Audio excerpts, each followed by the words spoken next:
Bismillahirrahmanirrahim. Ya Habib mau bertanya bagaimana cara amalan-amalan untuk mendapatkan rahmat Allah dari Allah, bagaimana agar mendapatkan pahala di sisi Allah, agar pintu syurga itu terbuka untuk kita. Syukur, Alhamdulillah, terima kasih.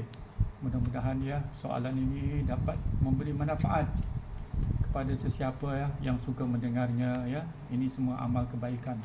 Kita nak buat baik, Tuhan terima. Kita buat jahat, walaupun kita buat jahat Tuhan tak balas sekarang, tapi Tuhan akan balas. Tapi kita ingat selalu, kita buat baik ini boleh menghilangkan segala perkara-perkara maksiat, perkara-perkara yang kita lakukan, perkara yang buruk. Ingat firman Allah Subhanahu wa taala, innal hasanat yudhibna sayyiat. Sesungguhnya kebaikan-kebaikan yang kita buat, apa juga kebaikan, kita memberi senyuman dengan orang, kita bercakap baik dengan orang, kita ya sampaikan hajat orang, itu semua nanti akan boleh menghilangkan segala sayyiat, perkara-perkara yang tidak baik, perkara-perkara yang kurang layak lah, yang kita lakukan, perkara itu tidak baik sebenarnya, perkara-perkara maksiat, perkara-perkara yang kotor, semua itu akan terangkat, akan dihilangkan oleh Allah Subhanahu Wa Taala kalau kita membuat amal kebaikan ya. Kita niat kita membuat kebaikan kepada orang, kita tidak membuat jahat kepada orang.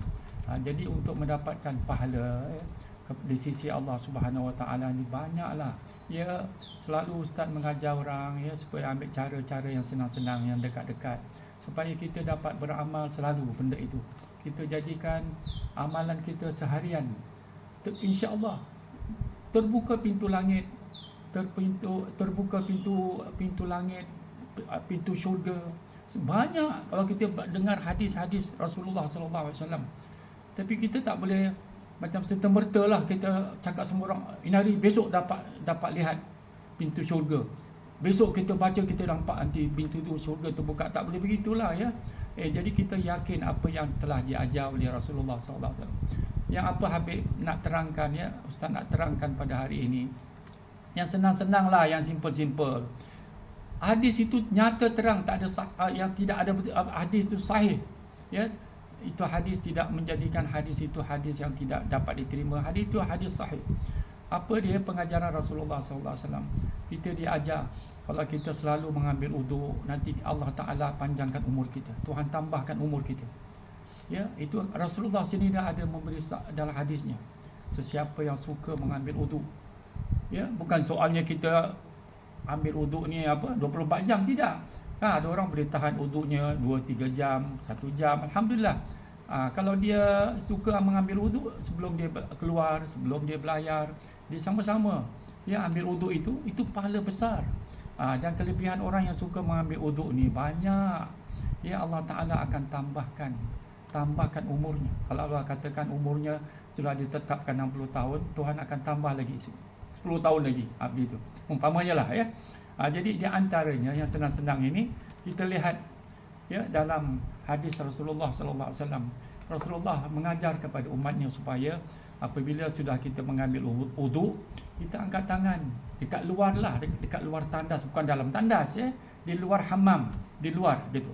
Jadi kita baca, dengan kita baca Bismillahirrahmanirrahim, asyhadu an la ilaha illallah wahdahu la syarikalah wa asyhadu anna sayyidana wa nabiyyana Muhammadan abduhu wa rasuluh.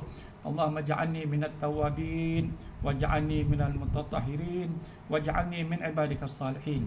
Lepas itu kita tutup selalu doa-doa, apa-apa yang kita baca doa selalu dengan wassallallahu ala sayyidina Muhammadin wa ala alihi wasallam walhamdulillahirabbil alamin.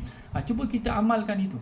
Itu kan anak-anak kecil, orang sekolah-sekolah, dekat sekolah yang paling rendah, semua diorang ajar doa-doa wudu. Ini semua pintu langit terbuka, pintu syurga terbuka. Ini senang-senang yang kita pasal kita yakin. Kita baca pasal apa? Dalam doa tu cukup bagus kalau orang faham bahasa Arab. Ya, Allahumma ja'alni minat tawabin, ya Allah jadikan aku orang-orang yang suka bertaubat. Waj'alni minal mutatahhirin, dan jadikanlah diri aku ini daripada orang yang suka bersih dalam apa juga ya, bersih dalam percakapan, bersih dalam pakaian, segala-galanya.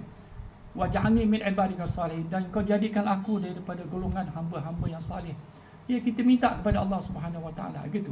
Tapi amalkanlah terus, jangan satu hari seminggu tak baca. Baca hari ini, sebulan baru baca. Jadi tak boleh lah. Jadi amalan-amalan ini kita nak baca selalu.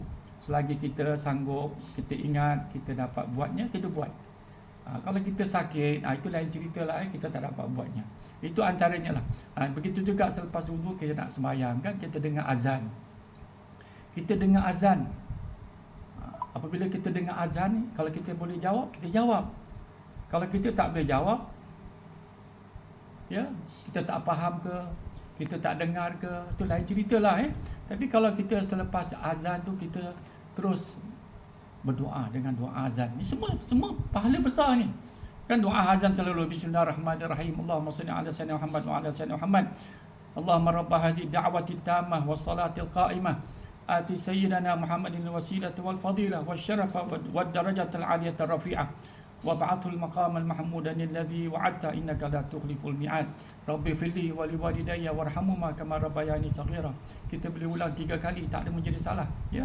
Dan kita tutup selalu dengan wa sallallahu ala sayyidina Muhammad wa ala alihi wasallam alhamdulillah. Cuba kita jadikan amalan dalam seminggu, kita rasa nanti macam mana.